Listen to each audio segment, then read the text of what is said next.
My wedding is the day that I found out I have a shellfish allergy. My throat started closing up at the table. Oh my gosh, wait, this next part. We kicked him out and he then came to our room on our wedding night to tell us how rude that was. Just forget it. It's just a bag of, who are they, like have, No, like yeah. BT? Yeah. This is The Guide Gals, a modern wedding-focused podcast by the experts at Here Comes the Guide. I'm Chelsea, a designer and inspired creative who's probably racked up over 3,000 hours on Pinterest and the friend who's going to shoot it to you straight. And I'm Caroline, a social media manager who is obsessed with dogs as ring bearers and will inevitably cry over your wedding video. We've seen it from all sides. We've been brides, planners, bridesmaids, and have worked with standout brands throughout the industry. Think of us as an extension of your wedding party and hang out with us as we share the ins, outs, ups, and downs of the road to I do.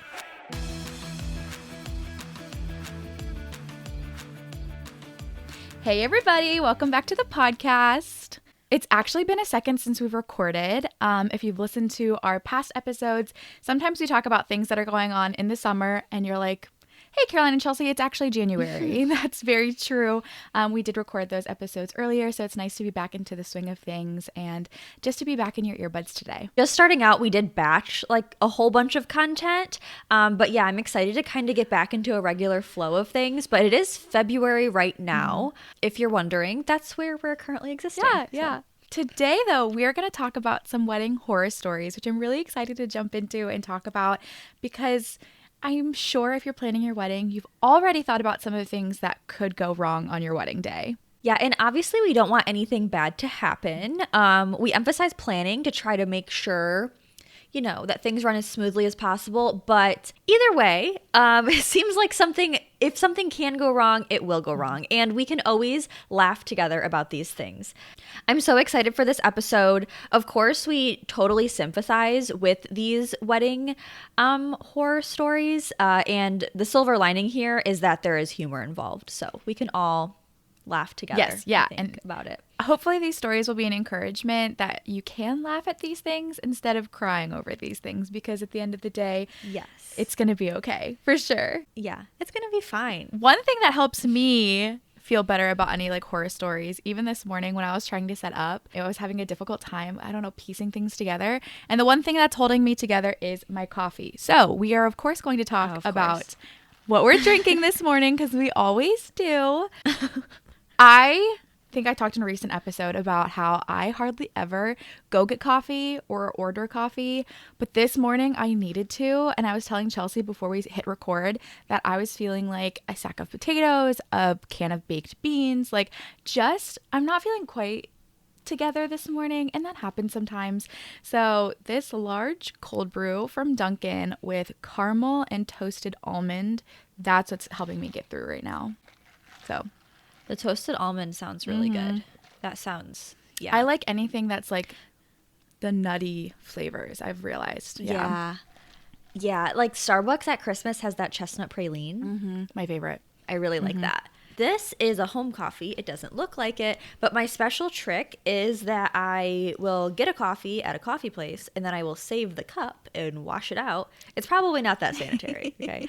But then it makes me feel like I'm having something more special than like my big tub of coffee grounds that I made at home. So, yes. I like that. Just to trick yourself into feeling like fancier. Yeah. Delusion. Yeah. So to kick off this episode, I actually want to tell you a little bit about my engagement story, which also, as I throw my hands around, you'll notice I'm not actually wearing my engagement ring right now. I get eczema on my hands in the winter and it's just hurting my fingers. But I'm going to tell you the story of when I did get my engagement ring, which was really wonderful and also terrifying. And it's a story I've learned to laugh about now. But in the moment, I was like, oh my gosh, what's happening? I knew that my husband, then boyfriend, was going to propose soon. I kind of had known for a couple of months. And I'm sure if you're listening to this episode and are already engaged, you can understand the feeling of I know it's coming soon, but not really sure when. And you kind of read into everything. But my birthday is New Year's Eve. And so I just, for some reason, was like, he's not going to propose to me on my birthday. It's my birthday. Why? I don't know. I totally had separated those two things. My friend was like, oh, she was back in town. I hadn't seen her in a while. and just said, like, let's go get our nails done together. And I was like, sure.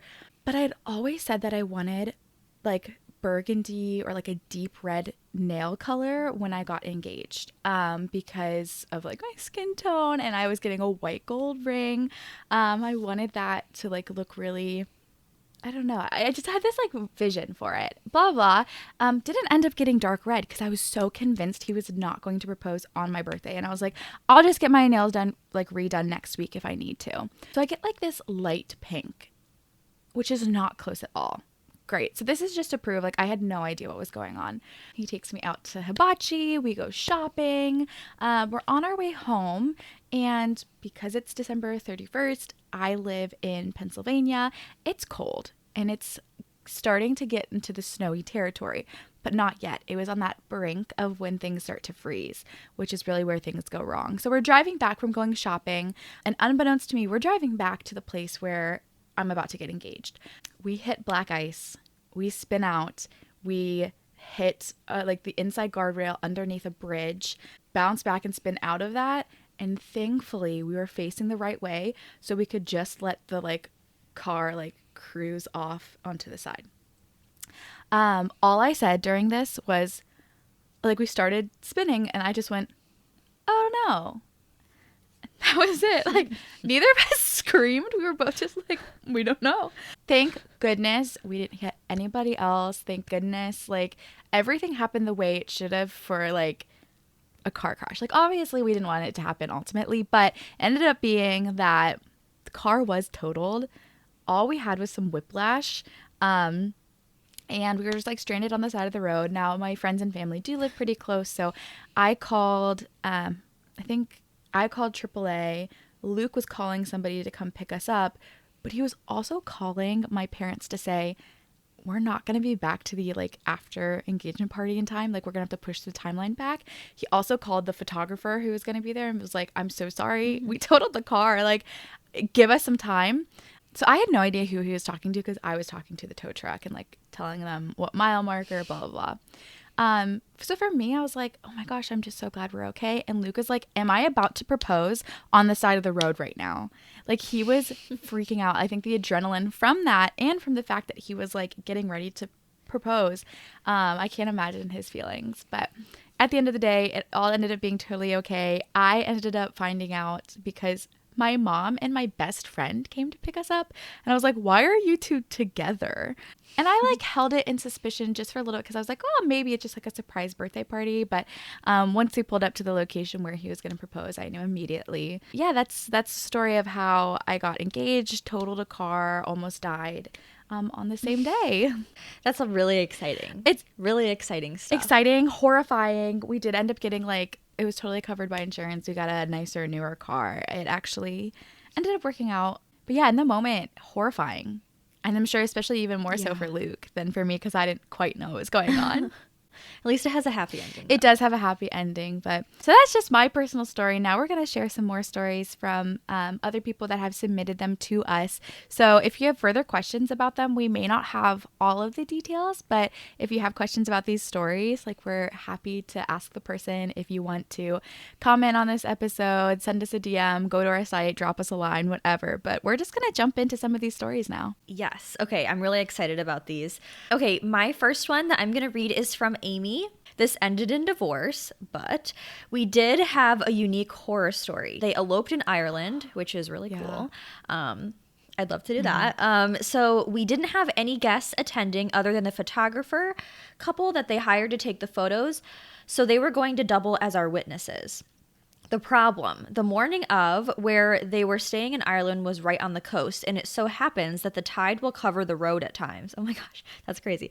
Their car couldn't make it, so they had to wait for the tide to go back out. What's next? Their car wouldn't start once the tide was out. Since we needed them to be our witnesses to be able to get married, we offered to drive the hour round trip to bring them to the courthouse where we were getting married.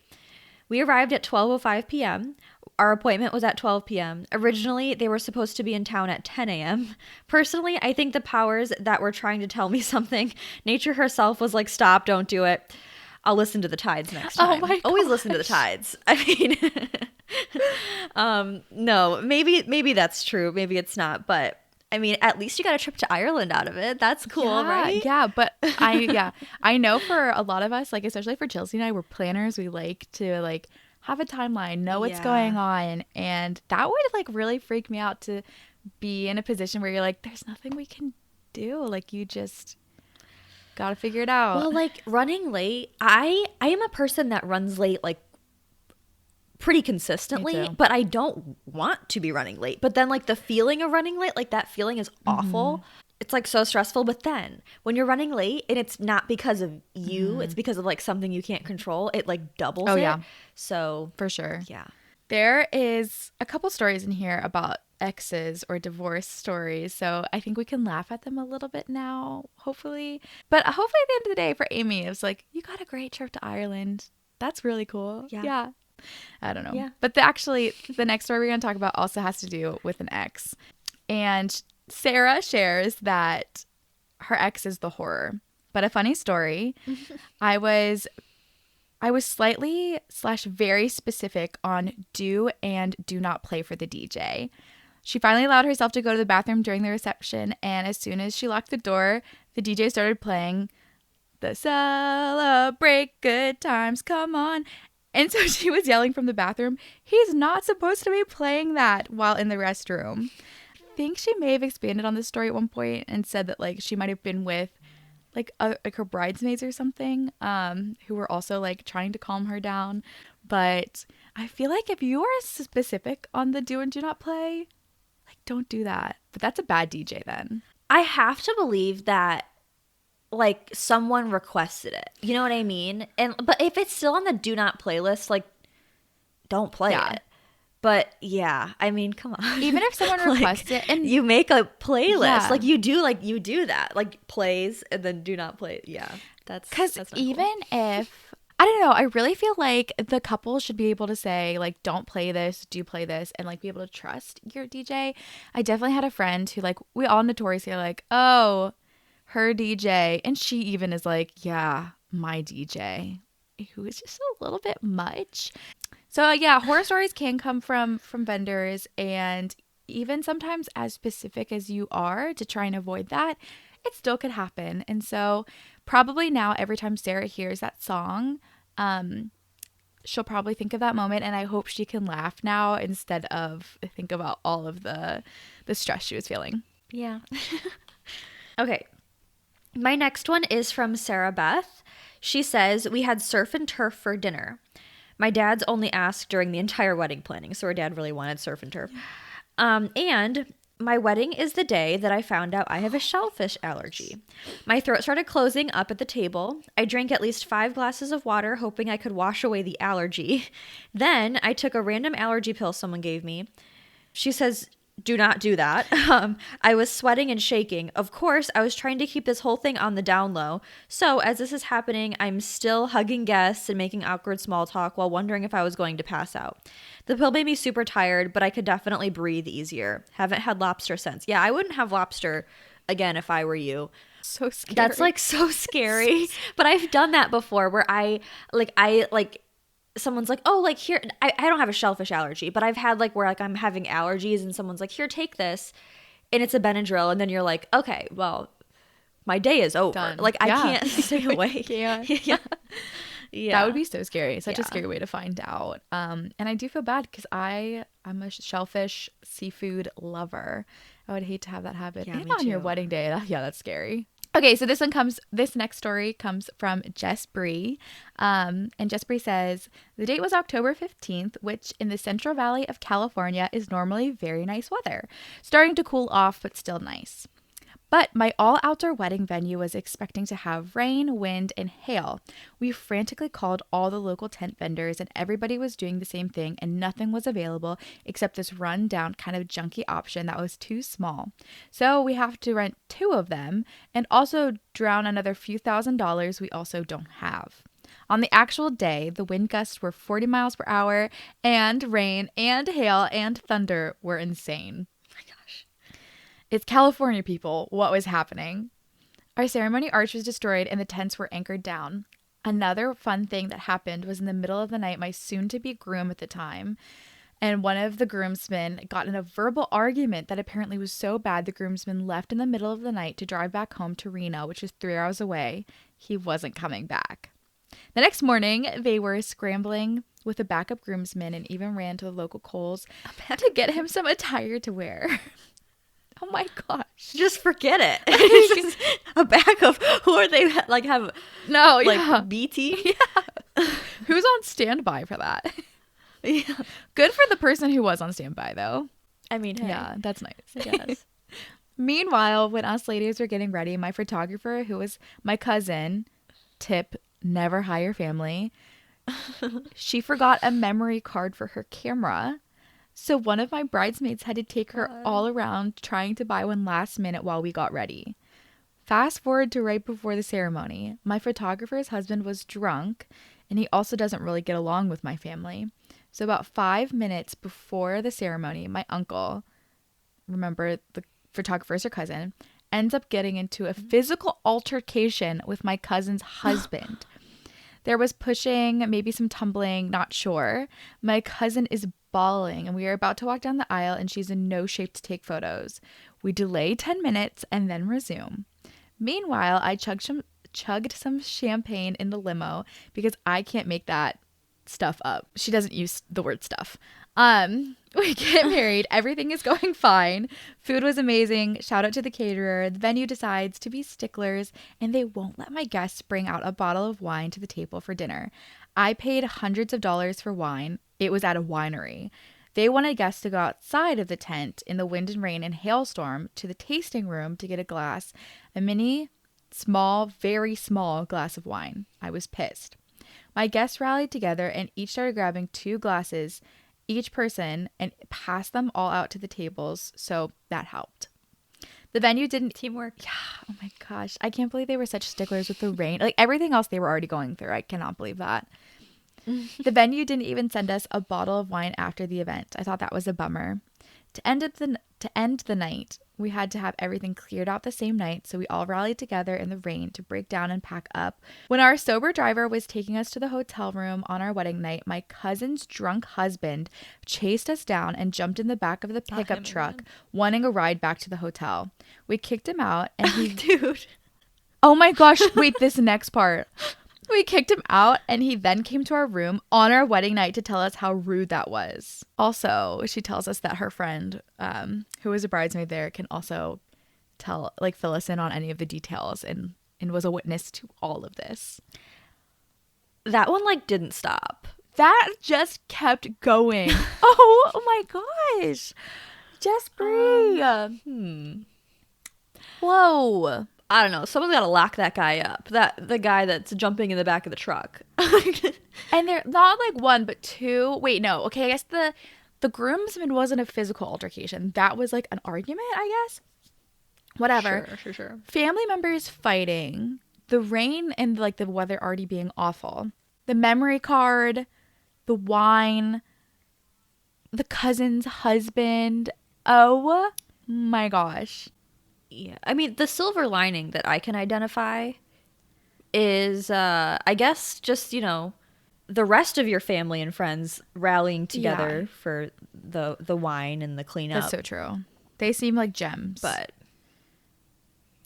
oh my gosh. Besides that guy. Oh, yeah. Okay. Note to self, do not invite people who don't get along with your family like that, even if they are family. Actually, I don't know. You choose. You decide. That's a tough situation, but I don't know. It's almost like you need like a groomsman or something like on, I don't know, like on like security duty. You know? Yeah, honestly. Like get that guy out of here. That's tough. Well, sorry, Jespri. Sorry that happened. Yeah, sorry. Okay, my next one is from Mary.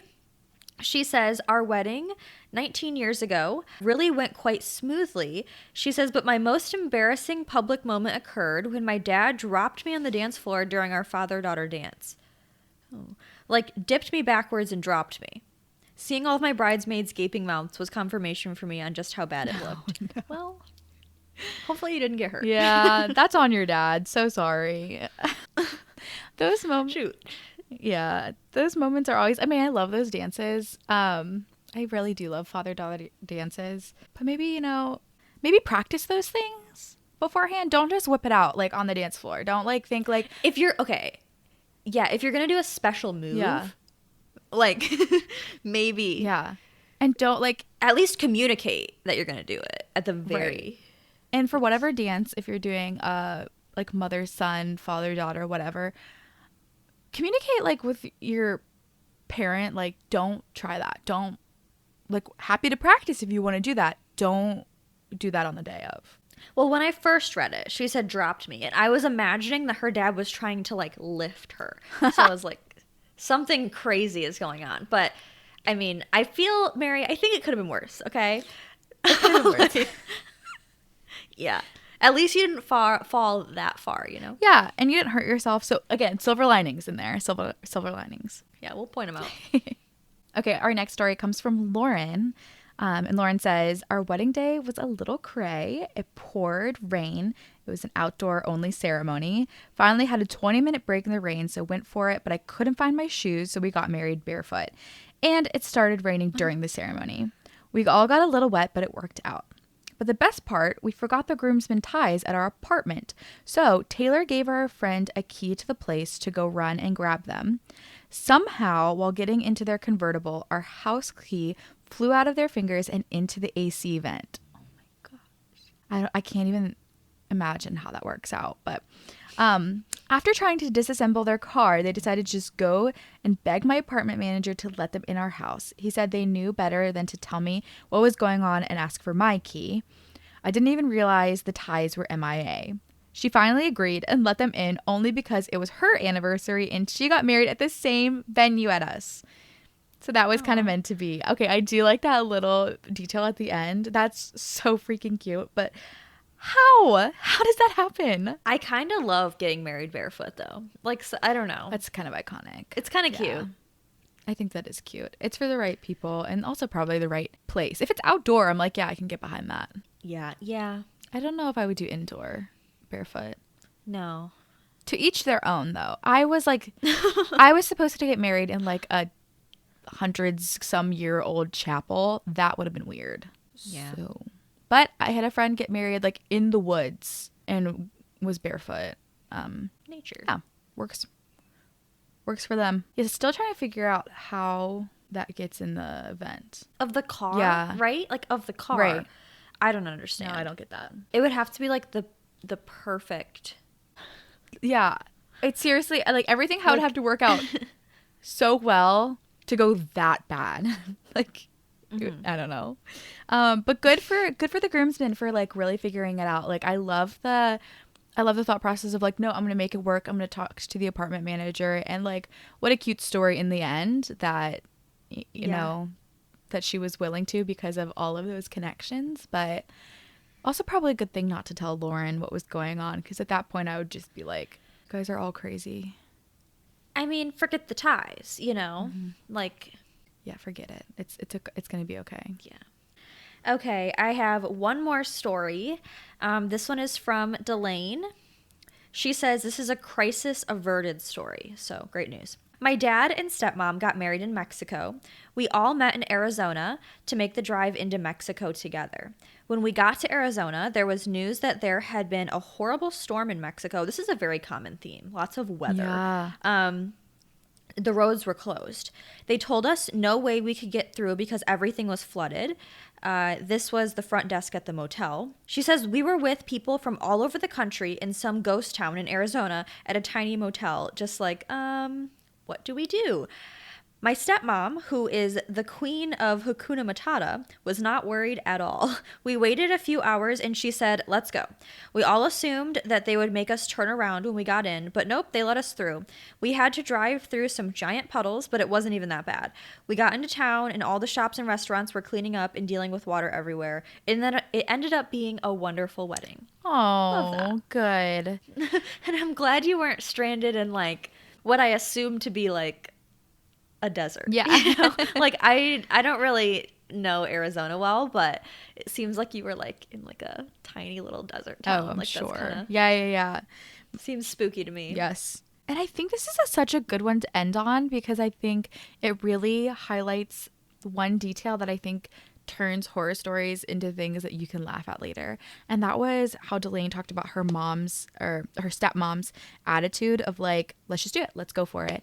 And like turning a situation that you could get bogged down and feeling like, oh my gosh, why is this happening to me? Like, this is supposed to be my like special day. And just having an attitude of like, we're going to make it work. What's ultimately the most important. And just like being able to, yes, I think you can allow yourself to be sad about it, but then also choose, all right, how are we going to move forward? And that's really, I feel like, what's so important at the end of the day, to make sure that, I don't know, it turns from a horror story into something you can laugh at. Yeah. Yeah. Because, I mean, like, even when things go wrong, sometimes it can make, like, the most, like, funny, like, fun day. So, yeah, it's all perspective. Yes. Yeah. Yeah. And I think planning or preparing yourself, I guess, to just know that you might encounter something on your wedding day that doesn't go to plan. Just keep that perspective in mind that at the end of the day, it's important that you get married. And if the DJ plays a song on your don't playlist, if you can't find the ties, if whatever happens, you're going to get married. And that's the most beautiful part of the day. Mm-hmm. True. But I hope all of this was like entertaining to you, because it was very entertaining for us to hear all these stories. Yeah, it was fun. Yeah. And of course, we are hoping that none of these things happen to you. But if they do, we just hope you keep that perspective. If they do, send us an email and we'll read it. Yes. Please let us know if you have any horror stories or things to laugh about now. Maybe you also found out you had an allergy on your wedding day. I don't know. You're always welcome to drop us a line with those. Yeah, super fun. So you can find us on Instagram at the Guide Gals Podcast. You can watch us on YouTube on the Here Comes the Guide YouTube channel. We're on Apple Podcasts, Spotify, or wherever you get your podcast as the Guide Gals Podcast. Lastly, you can visit theguidegalspodcast.com. Here we have all kinds of good stuff for you. We have our full episode library where you can check out any of the other episodes we've done so far. We also have a full freebie library with lots of free downloads for you, printable things to help you with your wedding planning process. And yeah, if you have any stories to share, or if you have any episode suggestions, anything like that, we would love to hear from you. You can head over to our website, theguidegalspodcast.com, and on our contact page, you can fill out a form there, and yeah, we'll get back to you super soon. Yes. So please follow along with all of our adventures and all of the behind the scenes details on our Instagram. And also, we just started a Guide Gals TikTok, and that is at the Guide Gals Pod. If you're listening to the episode, you are going to get the sneak peek, and by sneak peek, I mean just behind the scenes details of the TikTok. We had started one that was also the Guide Gals podcast, and we can't get back into it. And TikTok is not helping us. So we had to create a new one. So now if you've watched this episode, that's our personal horror story of just creating something and not actually being able to use it. So just know that the TikTok handle is a little bit different from our other ones. It's just the Guide Gals Pod. You may still see the Guide Gals podcast out there. It does exist still, and there's just nothing on it. So it's just a fan page. Don't worry about it. Yeah. I guess you can still follow it if you want, but there won't be any content coming from that. You will get all the behind the scenes details and things on TikTok for the Guide Gals Pod. Well, all right. So excited to be back in recording and back in your earbuds today. But until next time, cheers. Yeah, cheers.